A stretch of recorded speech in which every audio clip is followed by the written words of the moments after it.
They read the will and didn't even say my name.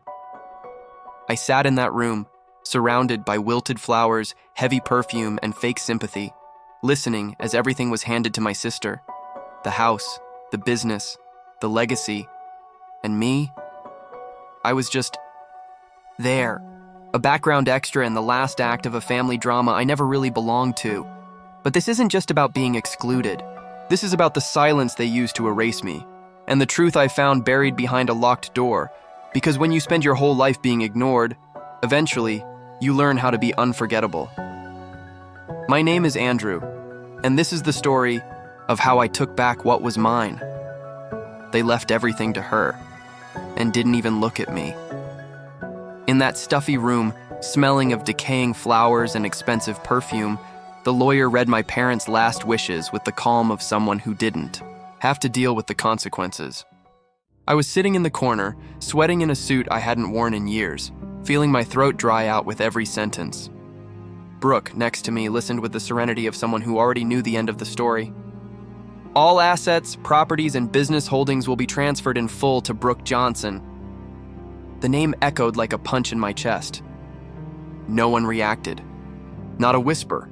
Not a sigh. As if all of it had been expected.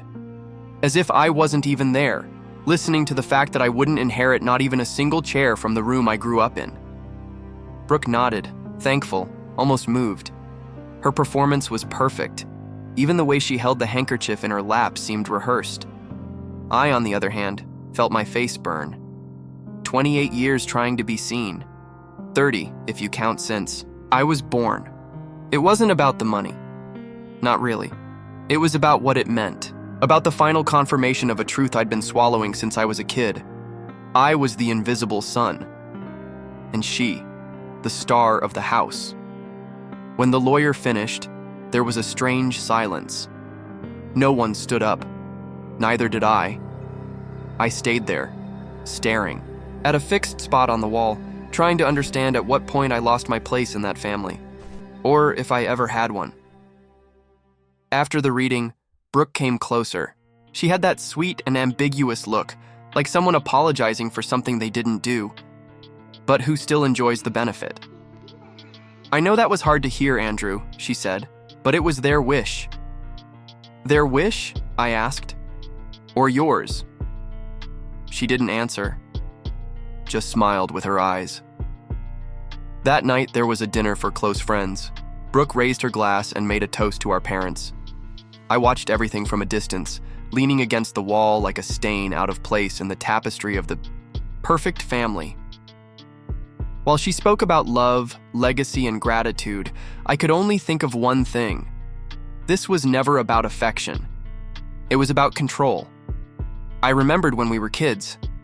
Brooke got porcelain dolls, imported clothes, piano lessons. I got silence. I got the weight of being independent, mature, calm. Words they used to justify the absence, to hide the neglect. And now, even in death, my parents were sticking to the script. That night, when I got home, I couldn't sleep. I sat on the living room floor with a bottle of cheap wine and my head spinning. The lawyer's words still echoed in my mind, like a bitter whisper. They gave her everything. House, car, business, jewelry, photos, memories. Even the old family. Portraits had been taken down. All that was left were my voids, the ones no one wanted to carry. But that night, I made a decision. If they gave everything to her, then I would take back what was mine. Not just the assets, not just the name. I would take back the truth, even if it meant destroying what was left of the love I never received. She came home wrapped in a beige blanket, smelling of hospital, with wide eyes. I was 5 years old. I remember the sound of the door, my mother's sweet voice saying, "Look who's going to be your little sister." I also remember the tightness in my chest that I couldn't understand. It wasn't jealousy. It was a warning. Brooke was 2. She came from a shelter my mother visited with the church group. They said she needed a family, said she had suffered a lot, and that now, with us, she would have everything she deserved. The problem is that from that day on, everything she gained was taken from me.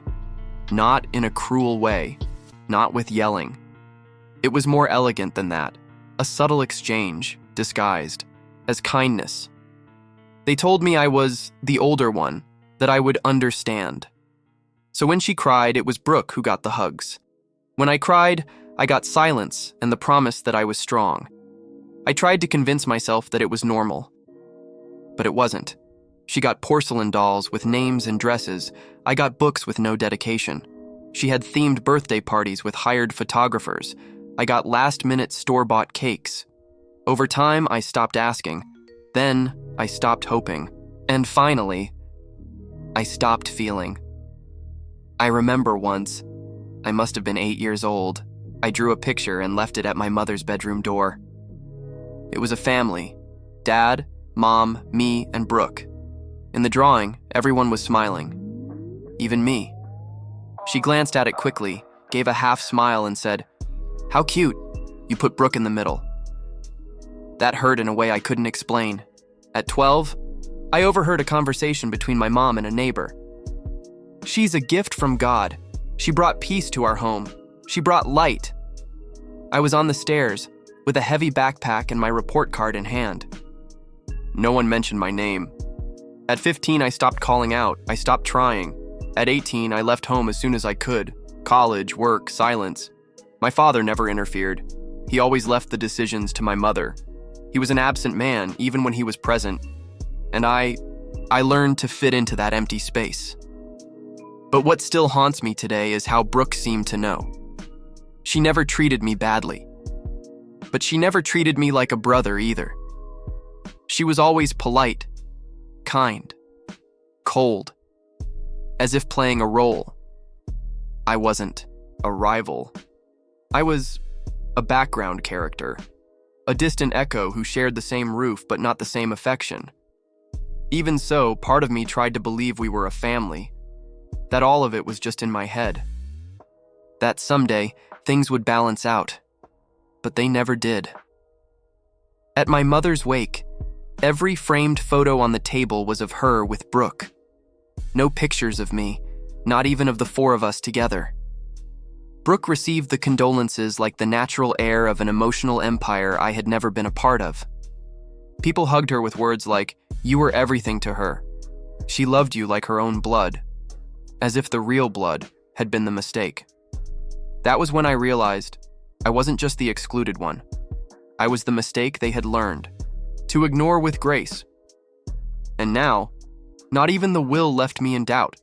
They gave everything to her. And I was left with the whole story stuck in my throat. But it's going to come out, even if I have to spit it out. Brooke didn't waste any time. A week after the funeral, she had already officially moved into our parents' house. She got rid of the old furniture, sold the paintings, changed the curtains. Even the smell of the house changed. My mother's lavender scent was replaced by something citrusy, too clean, as if it were a new era. And I wasn't a part of it. She invited me for a calm conversation at an elegant cafe, the kind I would never go to. I sat at the table and noticed she had already ordered for me an almond milk cappuccino. I hate almond milk. She knew that, but she didn't ask. "We need to sort out a few things," she said, pulling a folder from her bag. "About the house, the company's assets, the tax matters. I've already spoken to the accountant." "You've decided everything." "Already?" I asked, trying to swallow the bitterness in my throat. "It's not about deciding. It's about following through on what was left behind. I'm just facilitating." She's always been good with words, clear, polished, strategic. But there was something in her tone, something that made it obvious there was no room for me in that equation. She didn't hate me. It would have been easier if she had. She simply ignored me, politely. "And what do you expect me to do?" I asked, staring at the untouched cup in front of me. "Live your life," she answered with a smile. "Move on." Move on from what? The absence? The nothing I received? The memories now being sold on classifieds? I wanted to ask, but stayed silent. She got up shortly after in a rush. She had a meeting, of course. She was always in a hurry to get away from me. Days later, I found out she had sold my mother's piano, the same one where Brooke learned to play Clair de Lune at 6 years old. I also found out she had donated all the family's clothes, including my father's suits. One of them still had an old brooch he wore to important dinners. She saw no value in it. No one asked if I wanted anything. The house was completely redecorated. The walls painted white. The old photos disappeared. The memories erased. A new cabinet appeared in the hallway, a wine cellar in place of my grandfather's blue armchair, a vertical garden on the wall where my mother used to hang our childhood notes. Everything was gone. Everything turned into something else. It was as if Brooke were rewriting the family's history. And in this new version, I never existed. A neighbor called me a few days later, said he had gone to the house to deliver a condolence gift. Brooke welcomed him politely, showed off the new house. "It's all mine now," she supposedly said, smiling. "My parents left me everything. My parents left me everything." And that's when something broke inside me. It wasn't just injustice anymore. It wasn't just anger. It was theft. Theft of presence, of memory, of identity. I went to the house one night, unannounced. I needed to see it with my own eyes. I rang the doorbell. She took a while to answer. She was wearing a blue dress, her hair tied up, subtle lipstick, like she was ready for a butter commercial. "You came without calling," she said. "Yeah, I came to see the house." She hesitated, then stepped aside to let me in. I walked through the living room in silence. I recognized the spaces, but not the objects. Everything that had shaped me was gone. It was like stepping into someone else's body.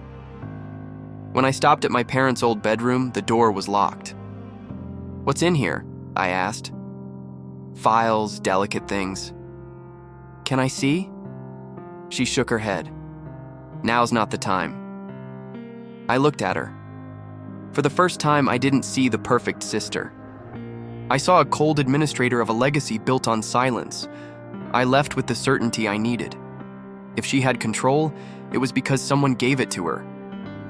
But no one asked if I agreed, and I didn't.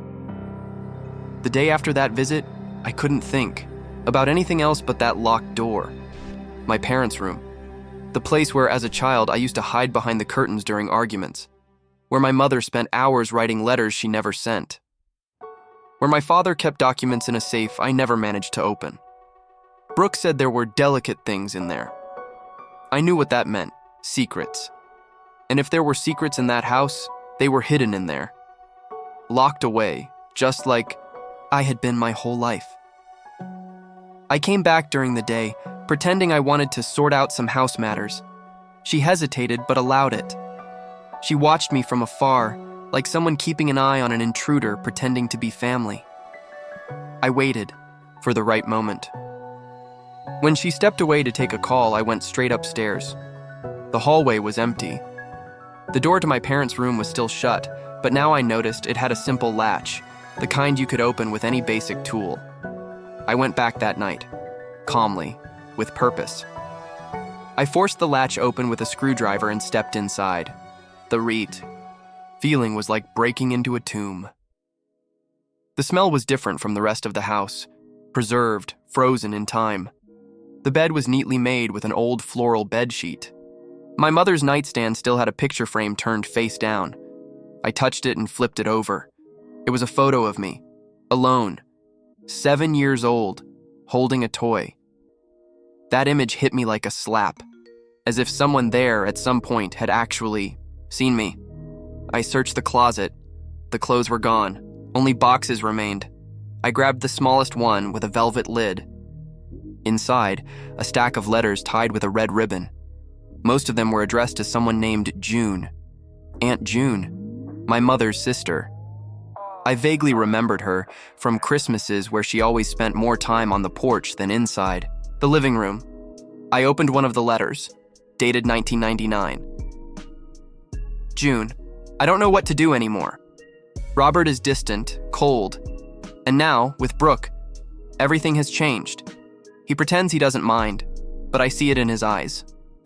The house feels heavy. The silence feels heavy. And Andrew, my God, Andrew deserves more. He sees everything. He feels everything. My hands trembled. That letter was the first time in my life I saw my mother say my name with tenderness, with guilt, as if she acknowledged the absence. I read 2 more, all with the same tone: guilt, confusion, fear. In one, she wrote, "Do you remember what happened with the first will? I never agreed with what he decided. It wasn't fair. But he said he needed to protect the family's image, that Brooke's image was more important." Image. Protection. Silence. She ended with a sentence that stuck in my mind. "If something happens to me, I hope Andrew has the courage to go after what's his, even if he has to take it from her hands." I closed the box, sat on the bed and stayed there, the letters in my lap, feeling the weight of 20 years slipping through my fingers. My mother knew. She knew what Brooke meant. She knew what she represented and what she was hiding. I went downstairs with one of the letters in my pocket. The next day, I went looking for Aunt June. She lived 2 towns away. I called and scheduled a visit. Didn't say why, just that I needed to understand a few things. She welcomed me with the same look my mother had, a mix of protection and regret. "You should have come sooner, Andrew," she said, even before offering me coffee. "But I imagine you finally found the box now." I nodded, showed her the letter. She read it silently, eyes welling up. "There's a lot you don't know," she said. "Things Brooke made sure to bury along with your parents." "Then start from the beginning," I said. "Because I won't stop until I take back everything she stole." Aunt June served me coffee in an old cup, the kind with faded little flowers. The same kind my mother used. The table was small, round, tucked by the window. Outside, the world was normal. But inside that kitchen, time felt trapped in another era. She held the letter in both hands like it was a relic. Her eyes, lined with wrinkles and memory, didn't meet mine. They looked past me, as if reliving it all again. "Brooke wasn't supposed to stay," she began. The sentence cut through me. "What do you mean?" I asked quietly. "It was supposed to be temporary, just fostering. Your mother had just come out of a deep depression." "Robert, well, your father was the kind of man who believed more in appearances than in love. They lost a baby before you were born. They never spoke about it to anyone. But I know it broke her." She paused. I didn't say anything. I just listened. "When you were born, she was already emotionally exhausted. Still, she tried. She tried to love you. But Robert, he saw you as a reminder. You looked like your grandfather, and that bothered him. He wanted distance. Over time, they both began using your maturity as an excuse. They'd say you were too strong to need affection. And then Brooke came along. She said her name like she was chewing on a stone. It was a church shelter visitation program, a parish project. Brooke was 2, had a doll's face, and a tragic enough background to stir sympathy. Your mother got attached. But Robert saw something else. In her, a way to show the world the family's redemption, the perfect daughter. A new story. "And me?" I asked finally. "You were the old story, the one they didn't know how to tell." The words hit like a door slamming in the dark. They dedicated themselves to building an image. Brooke was what they wanted, the world to see. You were what they wanted to forget. She took a deep breath, struggling. When your parents wrote the first will, Brooke was still a minor. Everything was split between the 2 of you, but something changed after your father got sick. He became obsessed with the family image. He thought you were unstable, that you might expose the conflicts. Brooke, on the other hand, was predictable, submissive, and smiled in pictures. "So he changed the will?" "He tried," she said, "but your mother didn't sign it. She thought it was unfair. The letters she sent me were a way to vent her guilt. She knew what they were doing to you. She knew they were erasing your existence, and it destroyed her. But the will was read, and only Brooke's name was there." Aunt June finally looked at me, a tired yet steady gaze. "Because that wasn't the real will. Time froze. What do you mean? The last will signed by both of them was never taken to the notary. Your mother kept it. Robert, maybe he forged another one. Or someone did it for him. But the original, the one they both signed, divided everything equally. You have it? She nodded slowly, got up with effort, went to a cabinet, and returned with a blue plastic folder. Inside, yellowed pages, signed in black ink. Do you recognize your mother's signature? I did. There was my name, and hers, 50% each. A document ignored. Silenced. Why didn't she ever tell me? She wanted to protect you. She thought that when she died, you'd find it, that there'd be time. But Brooke, she was faster. I closed my eyes, felt a new weight in my chest. It wasn't anger, it was grief. For a mother who loved me in secret. For a story that excluded me out of cowardice. So what do I do with this? Aunt June held my hand. You take back what was always yours, and if someone has to burn for it, let them burn. I went back home with the blue folder under my arm like I was carrying a loaded weapon. And in a way, I was. Inside that envelope were the signatures, the dates, the official document my parents had signed together, the one that said half of everything was still mine, and that everything Brooke claimed to own alone was a lie. That night, I barely slept. I spent hours comparing the two documents. The will read at the funeral had clearly been printed recently. My father's signature was identical to the original. Two identical, an exact copy. No variation in pen pressure and angle. Anyone who's ever signed anything knows you can't reproduce your signature exactly the same way twice. This wasn't coincidence. It was a cut and paste job. It was fraud. Next day, I went to the registry office where Brooke's document had been filed. I asked to see the records. I gave them my father's name, the protocol number I still remembered. The clerk pulled up the digital record, showed me the data. And I asked, do you have the physical document? She went to the archive and came back with an envelope. Pulled out the paper, the same copied signature. The pages were too clean. Bright white paper, fresh ink. The date, 3 weeks before my father died. Were these signatures done here? I asked. No. They were delivered through a legal representative, verified by similarity. So no one came here in person? She nodded. It was all digitized. The confirmation I needed. I left feeling sick to my stomach. I called a lawyer I knew from college, gave him a quick overview. He asked to see the documents in person. I scheduled a meeting for the next day, but that night, I couldn't wait. I went back to the house, rang the bell. Brooke took her usual time. She opened the door with a tired look. You again? I need to talk, it's serious. She hesitated, then stepped aside. We sat in her new living room. Nothing of our childhood remained there. Everything was modern, impersonal, way too pretty. I sat at the edge of the armchair and opened the folder. She saw what it was the moment the paper came out. What is that? She asked, her voice wavering for the first time. The real will. She stayed silent. Signed by both. Given to someone who was supposed to register. It never did. Why, Brooke? I don't know what you're talking about. Yes, you do. And I want to understand why my part was erased. Why you decided you could inherit everything that wasn't just yours. She looked at me, eyes watering, but said nothing. She clasped her hands in her lap. Her posture was trembling. Did you forge Dad's signature? She shook her head. It wasn't me, it was his lawyer, the man he hired when he found out he was sick. I just accepted it. I trusted him. I believed he wanted to protect me. Protect you from what? From you, she whispered. Silence swallowed us. He was afraid of you, Andrew. Said you were unstable, that you held on to anger, that you could explode.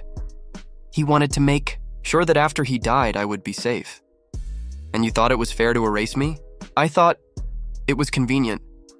For the first time, everything was mine. For the first time, I wasn't just the protected one. I was the owner. She was crying now, quietly, contained. "And now?" I asked. She looked at me like someone who just realized she lost a game she never knew she was playing. "Are you going to expose me?" "I'm going to take back what's mine." I stood up, grabbed the folder. Before leaving, I looked at her one last time. She was still beautiful, impeccable. But there, in front of me, she was just cracked glass, about to shatter. The next morning, I handed the folder to the lawyer. He reviewed the documents in silence. For a few minutes, then gave his assessment. Clear fraud. My father's signature, repeated with perfect precision, was technically impossible without digital manipulation. The lack of in-person authentication at the notary was another major flaw. And most importantly, there was a previous will, signed by both parents, that had never been officially invalidated. "This is grounds for a lawsuit, Andrew, for reversal. Maybe even prison, depending on her involvement," he said with professional coldness. I just nodded. But I didn't want prison. I wanted what had been denied to me, the right to exist as part of my family's story. In the following days, we filed the lawsuit. We submitted certified copies, handwriting analysis reports, proof of the fake document submission. The process moved quickly, maybe because of the high stakes, or maybe because the story behind it was already too dirty to be hidden much longer.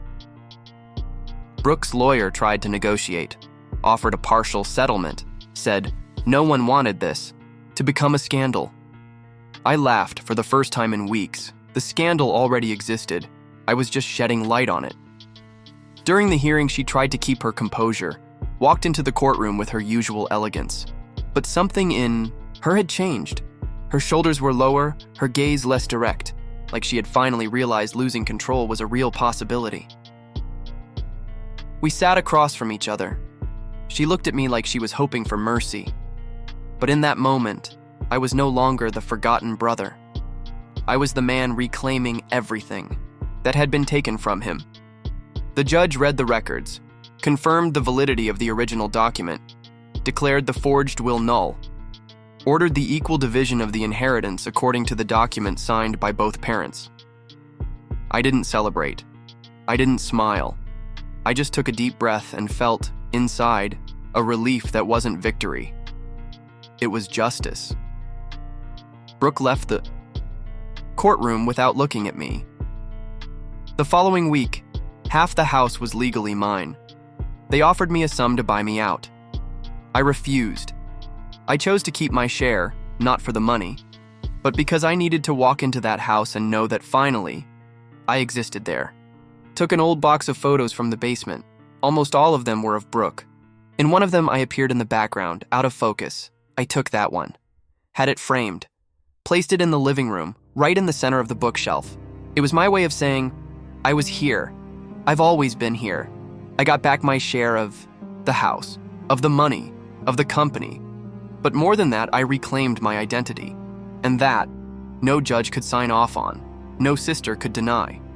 They gave everything to her, and she believed she could carry the family's name alone. But they forgot that part of the story was mine too. The messy part, the ignored part, the silenced part. I took back what was mine.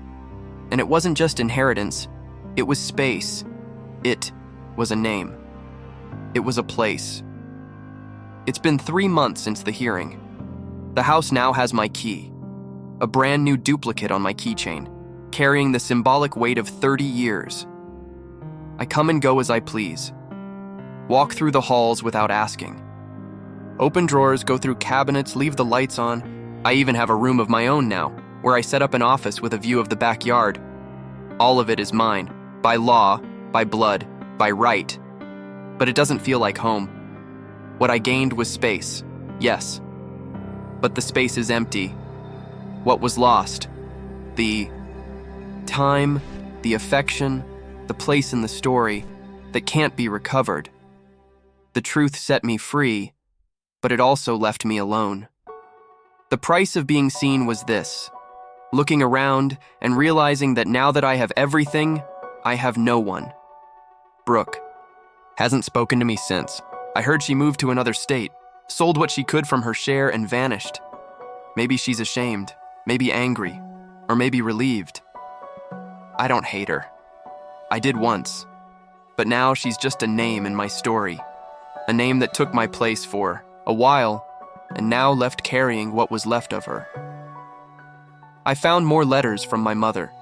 They were hidden inside an old recipe book. I read them all. Some were about me, others about regret. In one, she wrote, "The love we fail to show turns into silence, and the silence becomes noise inside our children. I am that noise. I grew up hearing that echo, trying to figure out what I did wrong. Today I know I didn't do anything wrong. I just existed in the wrong place, with the wrong people trying to protect themselves from pains they didn't have the courage to face. Sometimes I wonder if, deep down, my mother hoped I'd find it all. That she left the clues on purpose, because she couldn't do more for me while alive. Sometimes I find myself wondering if, deep down, my mother hoped I would find all of it. That she left the clues on purpose because she couldn't do more for me while she was alive. It's a comforting thought, even if it might not be true. But it helps me sleep, and that already means a lot. The portrait I put in the living room, the one where I'm blurry in the background, is framed in dark wood. I like looking at it. It says everything I never managed to say. I was there, even if no one wanted to remember. Today, the silence in the house is mine. It doesn't scare me. It doesn't erase me. It's different from that old silence, heavy with exclusion. This one now is just absence, clean, a blank page. I walk through this house and I think, was it worth it? Yes. Not for the money, not for the legal win, but because for the first time someone looked at me and had to admit, I exist. I was here. I belong. They gave everything to her. But I took back what no one ever gave me. The right to be remembered, the right to be named, the right to be seen. And now that I've been seen, I can finally close that door. If you watched this story to the end, then you didn't just pass through it. You crossed it. You didn't just watch. You felt it. You knew it.